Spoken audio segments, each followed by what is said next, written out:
Artículo 80 de la Constitución. Se deposita el ejercicio del supremo poder ejecutivo de la Unión en un solo individuo, que se denominará Presidente de los Estados Unidos Mexicanos. Artículo 81 de la Constitución. La elección del presidente será directa y en términos que disponga la ley electoral. Artículo 82. Para ser presidente se requiere 1. Ser ciudadano mexicano por nacimiento, en pleno goce de sus derechos, e hijo de padre o madre mexicanos y haber residido en el país al menos durante 20 años. 2. Tener 35 años cumplidos al tiempo de la elección. 3. Haber residido en el país durante todo el año anterior al día de la elección. La ausencia del país hasta por 30 días no interrumpe la residencia. 4. No pertenecer al estado eclesiástico ni ser ministro de algún culto. 5. No estar en servicio activo en caso de pertenecer al ejército 6 meses antes del día de la elección. 6. No ser secretario o subsecretario de Estado, fiscal general de la República ni titular del Poder Ejecutivo de alguna entidad federativa, a menos de que se separe de su puesto 6 meses antes del día de la elección. 7. No estar comprendido en alguna de las causas de incapacidad establecidas en el artículo 83.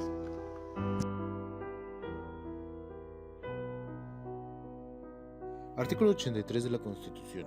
El presidente entrará a ejercer su cargo el 1 de octubre, donde durará 6 años. El ciudadano desempeñará el cargo de presidente de la República popularmente, con el carácter interino o sustituto o suma provisionalmente de la titularidad del Ejecutivo Federal. Por ningún motivo podrá volver a desempeñar ese puesto.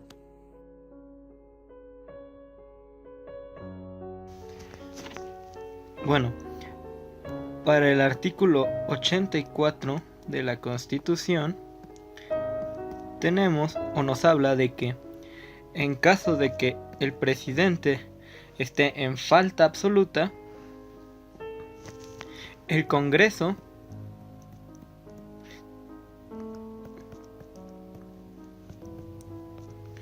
tendrá, en susodicho caso, que nombrar a un nuevo presidente,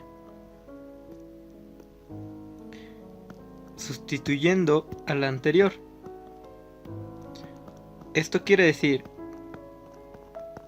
que si el presidente falla en los primeros 2 años, se puede nombrar a un presidente, pero si es dentro de los primeros 2 años de mandato, será solo un presidente interino. Y en un plazo de 7 a 9 meses se nombrará de nuevo a elecciones para elegir al siguiente candidato. Pero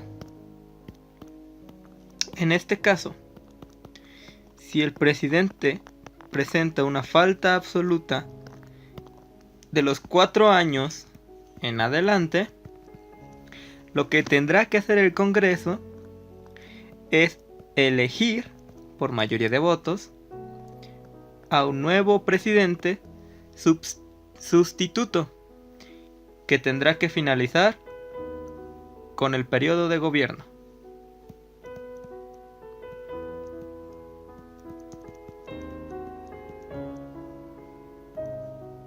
Artículo 85. En el artículo 85 nos dice que si antes de iniciar un periodo constitucional la elección no estuviese hecha o declarada válida, o sea que no tenemos al presidente, el presidente que se tomará a cargo no será el que estaba antes, pasará a ser uno elegido por el Congreso, el poderoso Congreso. Y nos dice también que si al comenzar un nuevo periodo constitucional hubiese una falta absoluta del presidente de la República, el que va a asumir el cargo provisional será el presidente de la Cámara de Senadores. Ese es el presidente de la Cámara de Senadores.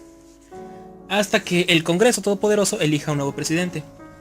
Y como tercer caso nos plantea que cuando el presidente solicite una licencia para días libres, que en este caso son 60 días naturales, el presidente que se va a tomar a cargo sería el secretario de Gobernación, hasta que el presidente regrese a sus obras.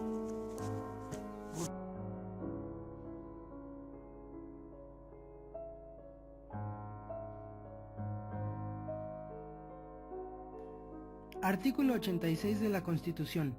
El cargo de presidente de la República solo es renunciable por causa grave, que calificará el Congreso de la Unión, ante el que se presentará la renuncia.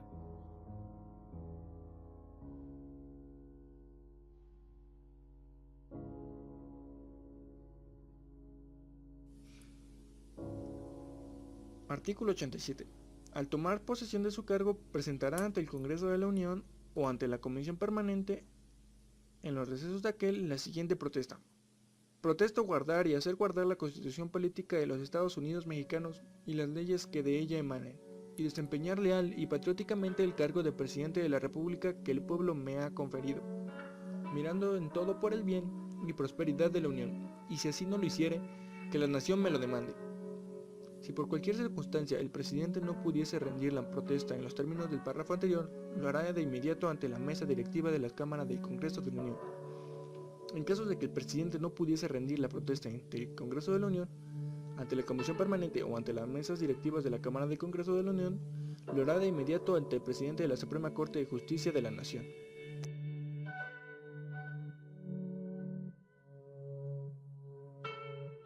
Artículo 88 nos dice que el presidente de la República puede ausentarse del territorio nacional por 7 días.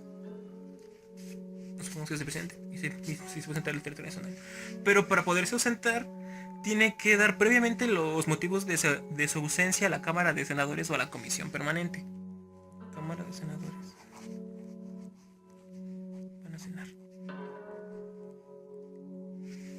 En el caso de que el presidente quiera irse más de 7 días, pedirá un permiso especial a la Cámara de Senadores o a la Comisión Permanente.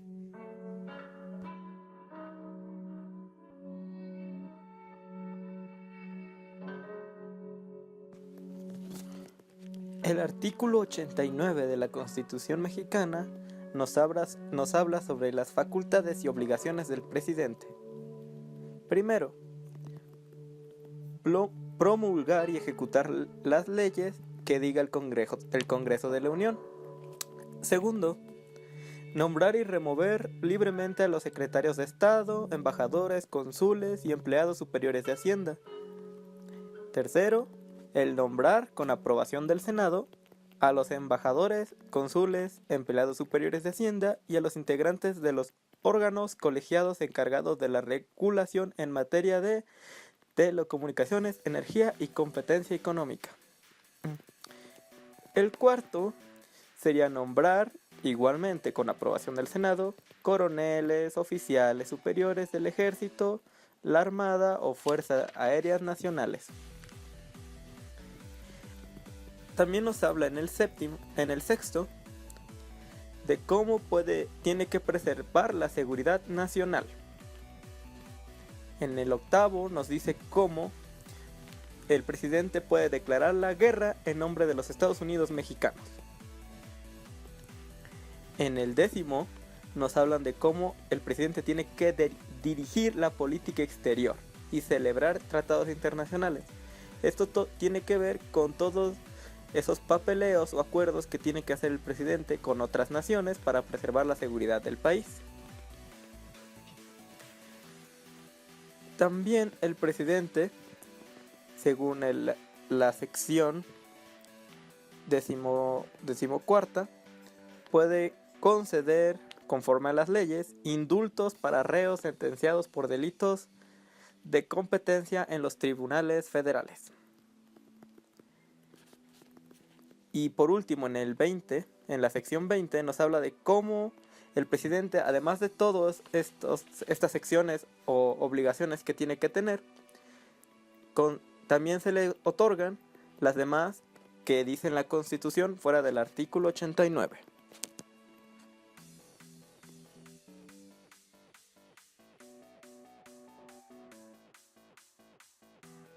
Artículo 90. El artículo 90 nos dice que la Administración Pública Federal, APF, será centralizada y paraestatal conforme a la ley orgánica que expide el Congreso, conforme a la ley que haga este Congreso, que distribuirá los negocios del orden administrativo de la Federación, que estarán a cargo de las Secretarías de Estado, y definirá las bases generales de la creación de entidades paraestatales y la intervención del Ejecutivo Federal en su operación. Las leyes que esta APF van a crear van a determinar las relaciones entre las entidades paraestatales, el Ejecutivo Federal, o entre estas dos y la Secretaría de Estado. O sea, va a crear un triangulito, perfecto. Va a mantener sus relaciones. La función del consejero jurídico del gobierno estará a cargo de la dependencia del Ejecutivo Federal. O sea que el Ejecutivo Federal va a encargarse de ser el consejero jurídico.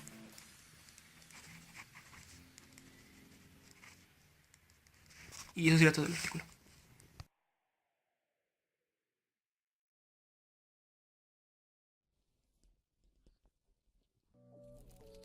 Artículo 91 de la Constitución.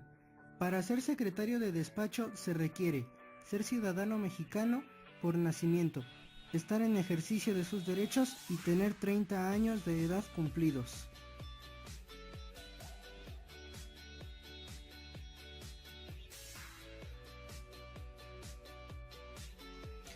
Bueno, para empezar, tenemos que el artículo 92 de la Constitución nos declara que toda orden o acuerdo dicho por el presidente obligatoriamente tendrá que estar firmado o autorizado por el secretario del Estado que corresponda en dicho asunto.